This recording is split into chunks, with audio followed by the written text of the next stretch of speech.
CPM இடையே தொகுதி பங்கீடு தொடர்பாக வருகிற 14ஆம் தேதி 3ஆம் கட்ட பேச்சுவார்த்தை நடைபெற இருப்பதாக தகவல் கிடைக்கப்பெற்றிருக்கிறது.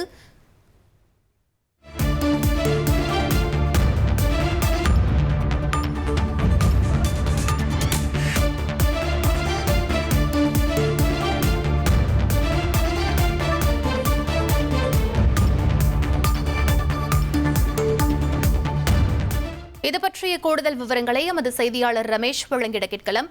ரமேஷ், முழு விவரங்கள் என்ன பதிவு பண்ணுங்க. திமுக சிபிஎம் இடையே 14ஆம் தேதி 3ஆம் கட்ட பேச்சுவார்த்தை நடைபெற இருப்பதாக தகவல் தெரிவிக்கப்பட்டிருக்கு. திமுக கூட்டணியில 2021 6 இடங்கள்ல போட்டியிட்ட மார்க்சிஸ்ட் கம்யூனிஸ்ட் கட்சி வரக்கூடிய தேர்தலில் கூடுதல் தொகுதி வேணும் அப்படின்னு திமுக கிட்ட எதிர்பார்க்கிறாங்க. ஆனா திமுகவை பொறுத்த வரைக்கும் சிபிஎம் கட்சிக்கு 4 அல்லது 5 தொகுதிகளை ஒதுக்குறதுக்கு முன் வராங்க. கடந்த 19ஆம் தேதி திமுக சிபிஎம் இடையே 2ஆம் கட்ட பேச்சுவார்த்தை நடைபெற்றிருந்தது. அப்போது திமுக கொடுக்கக்கூடிய தொகுதிகளின் எண்ணிக்கை எங்களுக்கு ஏற்புடையதா இல்ல, அதனால திமுகவோட நாங்க மறுபடியும் பேச்சுவார்த்தை நடத்துவோம் அப்படின்னு சிபிஎம் கட்சியின் மாநில செயலாளர் சண்முகம் தெரிவித்திருந்தார். இந்த நிலையில தான் இந்த திமுக மார்க்சிஸ்ட் கம்யூனிஸ்ட் கட்சி இடையே தொகுதி பங்கீடு ஒப்பந்தம் கையெழுத்தாகிறதுல ஒரு தாமதம் இருக்கக்கூடிய நிலையில 14ஆம் தேதி 3ஆம் கட்ட பேச்சுவார்த்தை நடைபெற இருக்கிறது. இந்த பேச்சுவார்த்தையில தொகுதி எண்ணிக்கை சம்பந்தமா சுமூக உடன்பாடு எட்டப்படுமா அப்படிங்கிற ஒரு எதிர்பார்ப்பு இருக்கிறது.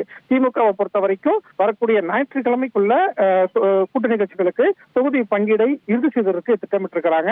அதனால சிபிஎம் கட்சியோடு 14ஆம் தேதி பேச்சுவார்த்தை நடத்தப்பட்டு அதுல சுமூக முடிவை கொண்டு வருவதற்கான திட்டமிடல்ல திமுக தலைமையில் இருக்கிறதா தகவல் கிடைக்கப்பட்டிருக்கு.